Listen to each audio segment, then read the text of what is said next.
for number 5 in our video series. And today we're going to talk about weeds in your garden. And the important thing about actually understanding and dealing with weeds is that Mother Nature absolutely hates to be naked. So the soil in your garden wants to be clothed.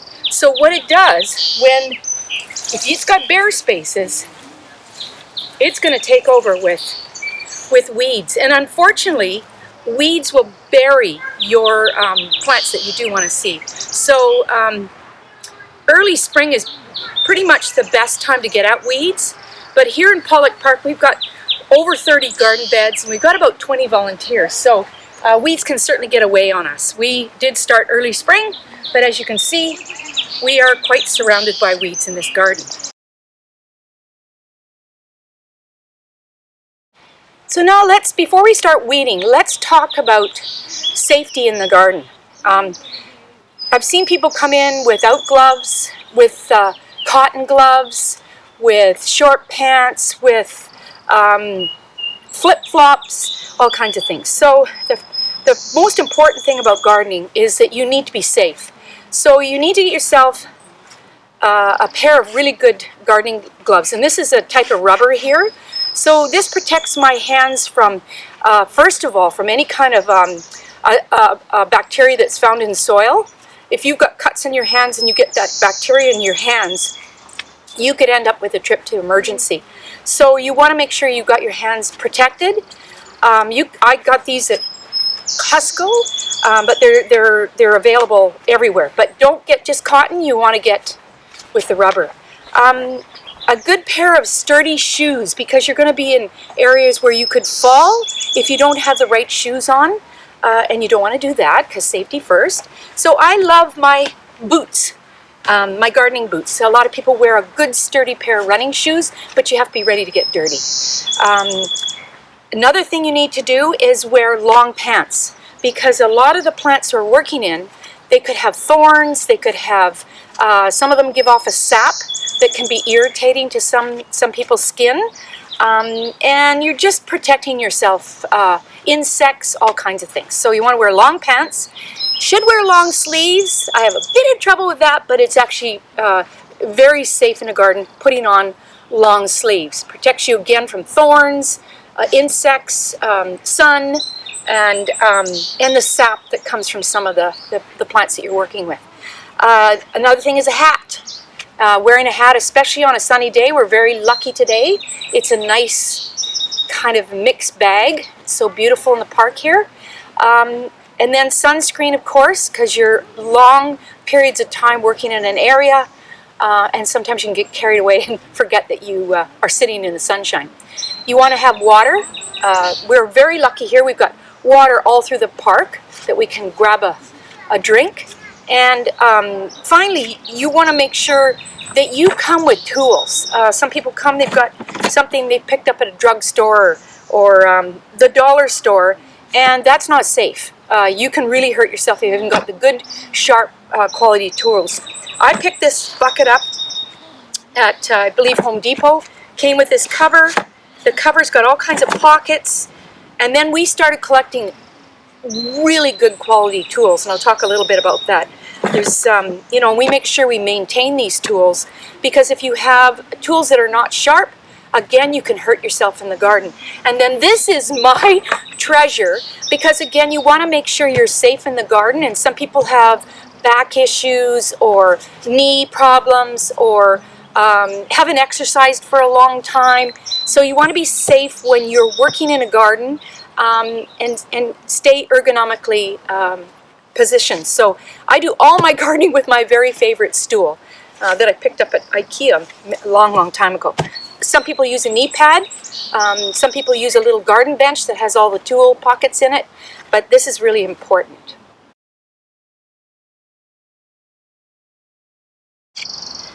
So tools are so important. It's kind of like any hobby you have, any kind of woodworking you do, anything you do that involves creating something. So today we're working in the garden, we're creating something. I'm just noticing a hummingbird and a little woodpecker talking to each other. So you want to make sure that you come with all the right tools. I kind of feel like a doctor. I've got my tool kit, and I can get the work done without having to run around looking for a tool. So we'll start with this. I love the Japanese tools. This one's called the Japanese Kana tool.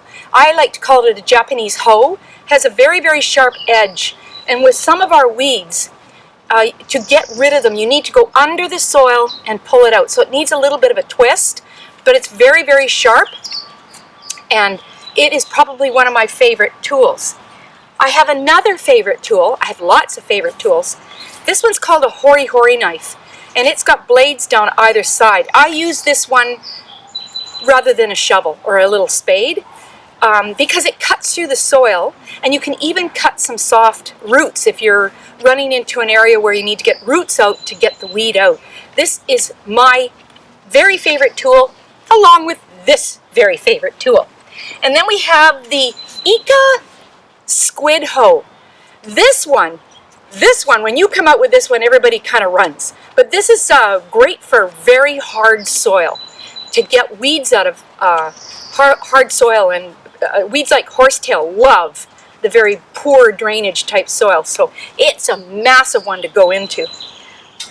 This is more specific. This one I use in my own yard for getting dandelions or buttercup out of my little lawn spaces where I'm not really keen to have them there. So this one's really specific, and it goes down and it pulls the weed out. There's a spade. I very rarely use a spade, but a lot of people are very comfortable with a spade. This one is, again, this is high quality spade. These tools, most of them, we've got them from either West Coast Seeds or Lee Valley. You really know you've got the quality in the tool, and that they'll last for years. And then you need to maintain these tools. And then this one, which I keep losing, is the secateurs or the shears, pruning shears. This is great for, horsetail, where you have to go down and you have to cut right at the base of the plant to get rid of it. So you're going to need pruning shears. I've got some bigger ones here too. If I need to get roots out, these are big secateurs, and I can get roots under the ground that are in the way of my getting weeds out. In a bit, I'm going to show you how to remove a pretty nasty weed out of your garden called ground elder or goutweed. And you really have to get in there and dig it out. So a shovel is very important. This is my favorite shovel because it's made for a woman. So it's a little bit shorter, it's sharper, and it really kind of helps with my back and everything that I've got it all set up properly. So this is going to be used, and a pitchfork is another method to get out a large swaths of weeds that have taken over your bare spaces.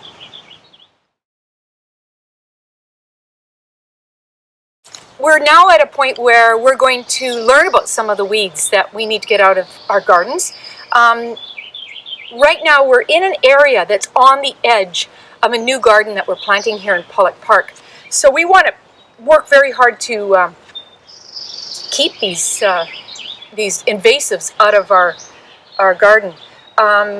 Metro Vancouver Invasive Species Group has published a list, and it's worthwhile to look at it and to understand if you've got any of these very, very invasive weeds in your gardens.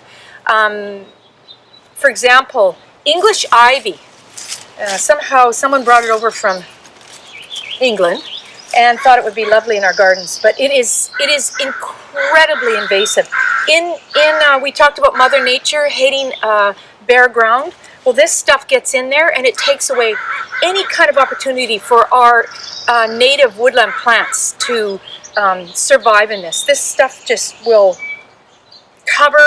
climb trees. If you've got it climbing your tree and it goes all the way up, you want to just cut right here with your pruners. Just give it a cut, and it will stop it from going any further, and then you're going to have to dig out at the base to get rid of this stuff. So this is, you can see it's already attached itself to the tree, and it'll eventually kill it. Another one that, and we think it's probably somebody's thrown a hanging basket into this area, because a lot of hanging baskets come with this stuff. Just don't throw it in your compost, throw it in your garbage. Awful. And then another one that's on the invasive list is this periwinkle, and people just love it in their gardens, but it won't allow any native plants to come in. Nothing else will grow. If you've got vinca in your garden, this will just take over. And you know, we think of our pollinators, and they prefer the native plants. So if you've got something like this in your garden, this is not a favorite. So we don't want that. And another one is the Himalayan blackberry. And it is prickly, thorny. That's why we need our gloves. And the only way to manage that is to cut it right at the base. And you've got to keep going in. You've got to repeat to get rid of that. Same with the ivy. You just got to keep at it, making sure you get all the roots out. Vinca, same thing. They'll just, if you've got bare space, they'll come right back. The secret is to fill your bare space. The other one that is really, really dangerous, and it's popped up into the city of Richmond in many different areas, it's Japanese knotweed. And this park had some of the Japanese knotweed, but the city came in. Basically, they got to cut it, and they got to use a herbicide. This is the only way to get rid of it. In England, if you have Japanese knotweed on your property, you can't sell your house, you can't get a mortgage, it could even cover your house. So it's a really, really invasive plant. If you find it on your property, notify your city, and they'll help you eradicate it.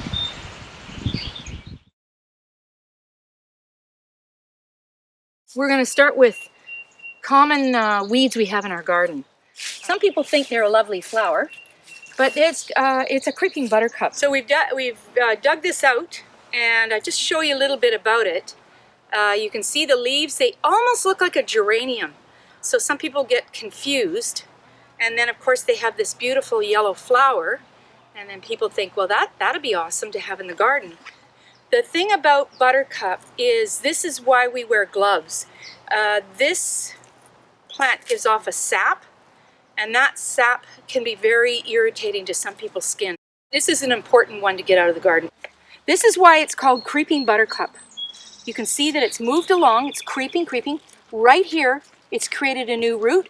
It goes all the way under this berberis, and it's creating new plants as it goes along. So this is one you definitely need to get out. But you can see that all these weeds have taken over the plants that we've chosen to be into this garden. So first of all, we'll start off with bindweed or binderweed, and you can recognize it by this very thin vine that grows up a plant. And some people call it wild morning glory, but it's actually not a morning glory. It's called the bindweed. And what you want to do is you want to cut this back to the ground. And you know, people look for all kinds of things that they can do that's a kind of a one-shot wonder. Well, unfortunately with weeds, you got to keep at it. Weed, we clip it right at the garden, or right at the ground level. And we're going to have to keep an eye on this area. In your garden, in your area, you can use boiling water. You would boil it up and you pour it on the plants when it's very, very hot. But you can only do this if you have no other plants in the garden, because it'll kill everything. Most people use it on driveway cracks, in a vegetable garden where there's nothing else in there, or along roadways. So your best bet is to clip this off right at the soil and keep doing it. Here is another weed in our garden that I was mentioning is horsetail. And horsetail is an ancient plant, and it's got a very hardy, tough root system, so it takes a lot of work to get rid of this. Again, I'm mentioning that, you know, people are hoping for the one-shot wonder, and that's why they tend to go for chemicals, but think of what you're doing to pollinators. 1/3 of our food that we eat comes from the pollinators. Don't kill them. So this one you have to go down and you have to dig out the root. And I've got that out. So that's an easy one to get rid of. but you got to go back to the area repeatedly. So I'm going to just take out the plants that are in it to show you how much they cover the plants that we've chosen to be in here.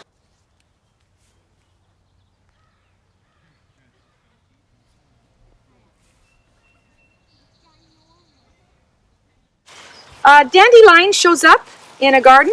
You know, this is the first flower for the bees in the spring, but when it gets like this, it's going to blow all over and you're going to get dandelions pretty much everywhere.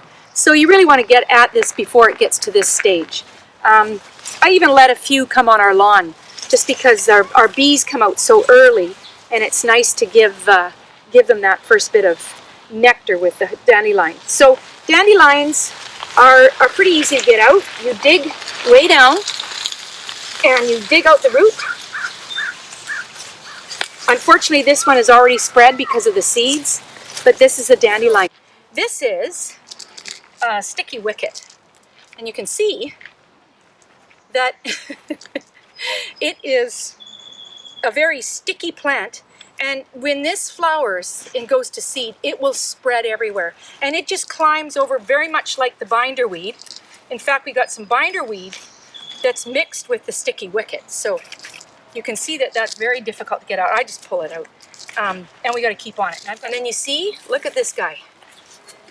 We let him go, this whole beautiful, gorgeous berberis would be covered with this sticky.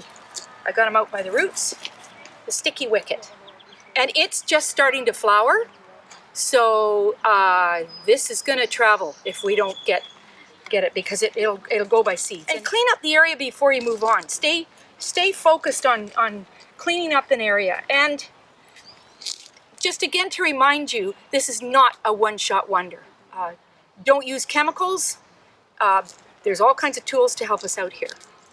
While I'm in here cleaning up this area, for tulips, and you saw that in a previous video, you don't want to cut down the tulip. You don't want to dig it out.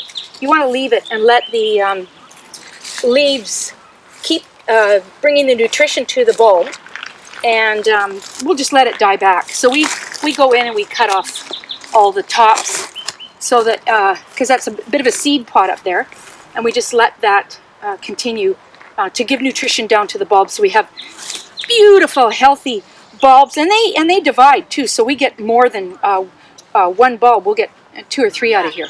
Ground alder is, or goutweed, some people call it, and some of it's variegated, and quite often I see the question on gardening Facebook sites, is this a lovely plant? So this is actually not one you want in your garden, because it creeps along and it works its way between plants, and the next thing you know, it's all you've got in your garden. I use my Japanese hoe, the Kana spade. I get underneath and I get under the soil, and I actually remove the white creamy roots. But that only takes it right here. It actually is creeping along all through here. So this is probably the best method for this ground elder. You can see that there's nary a plant that we want showing up over in that area. But I'll just for demonstration purposes show you what we've got to do, and it's going to take a team of us to get this out of here. But you want to dig up all the plants that are in the area with a shovel, and then out of that mess you dig up, you want to tease out just the plants you want to keep. So, and you get all the soil off of it to make sure that's a lily of the valley. That's all that's going to go back into the ground. This is, here we are, the ground elder mixed in with the lily of the valley. So the ground elder has all these roots, and I've got some other plant in here too that I want to keep. I want to keep this, it's called a juga. I want to keep this ajuga but I got to make sure there's no ground elder in that, so that one will stay. But this guy is not going to stay in our garden. And these roots just creep along.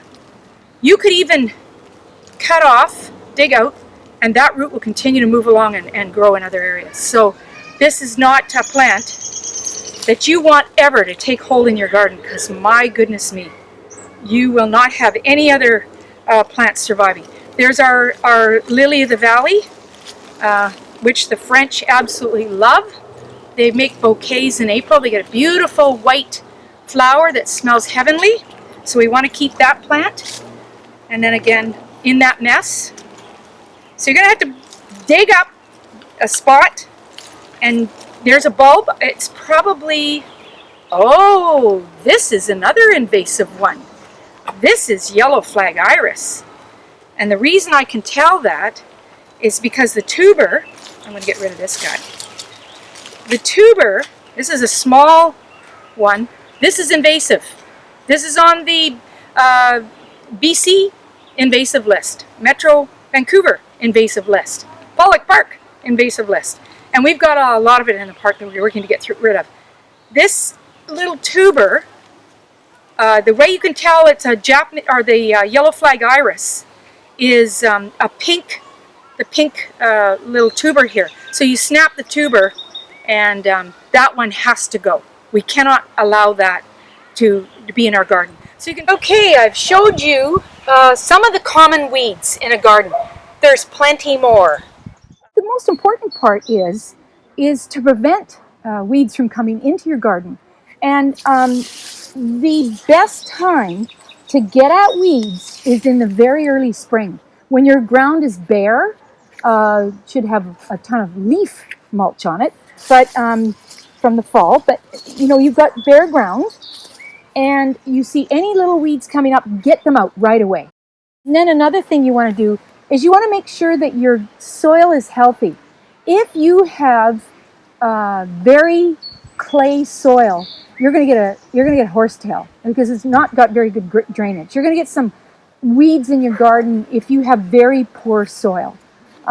So you don't even want to start planting until you get your soil to a good quality. And a good quality soil is loam. So in this garden, every fall, every spring, all through the year, we continually put leaf mulch and compost on our garden. So we've created this beautiful loam in this garden. So that's a very important part, is to keep your soil healthy. Make sure your soil is healthy, so then you've got your plants that will take over and cover any of those bare spaces. What you want to do also is, when you're planting your garden, is plan it so that you don't have bare spaces. And the way we've created this garden here, we've got this is a hot corner and it gets pretty dry here. So we've got this autumn joy sedum right here. It gets huge. So we know that we're going to have not much space in the garden. But what we could do is have some early to mid-spring, late spring plants growing right here. Like we've got a hosta here. We got to watch this hosta because it might get covered by this. But there should be some plants right in here while this is growing that will eventually die back when the sedum comes along. So you don't want to leave any bare spaces. And then watering. So you got to water. Some people plant a garden and then walk away and can't figure out why their plants aren't growing. So we water the plants that we want to keep. We don't water the weeds. So we water the plants that we want to keep. So that's very important. Watering early in the morning, so you're not creating any kind of disease on the leaves. We're lucky here we've got an irrigation system, so we wouldn't be able to keep up, but at home we water early in the morning. Then another very important component is this is 2-year-old leaf mulch. The city actually provides it to us here, park, but we use compost in our garden. And you've got to do this. This is gold. So mulch, mulch, mulch, mulch, mulch. What it does is it adds nutrients into the soil. It keeps down weeds. So you can see there isn't any weeds growing here. And what we did was we cleared out the weeds in the spring, and then we put this leaf mulch on top, and we continue to add leaf mulch. And it stops the weeds from coming up. Or if they do, they're very, very minimal. And you can't use enough compost or mulch in your gardens. So take your time, keep an eye on your areas that you're struggling with. Keep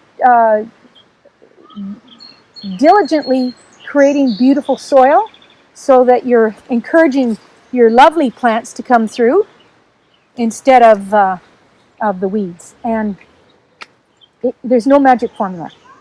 Don't use chemicals, stay organic, and you're going to have a beautiful garden.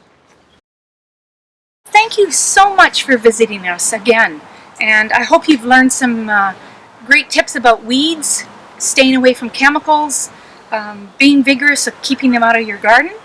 And the most interesting thing is in Pollock Park we've got all kinds of activities and areas and things that will help with our pollinators. And one of them is we have beehives, and they're actually managed by Ian Lai, the director of Richmond Food Security, which the office is located right in Pollock Park. So these beehives, you can see, are very active. We get some delicious honey out of it in the fall. But look at the buttercup. So we're happy to see the buttercup here because this is helping the bees. There was a mass of dandelions, and you can see that they're all ready to go to seed right now. And this is a perfect area. This is not a garden. This is a spot for all our pollinators. We get the benefit of having these beehives in Pollock Park because what do? They come and they visit all our flowers. So we're looking forward to our next video, and we'll see you then.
Boy or girl? Boy.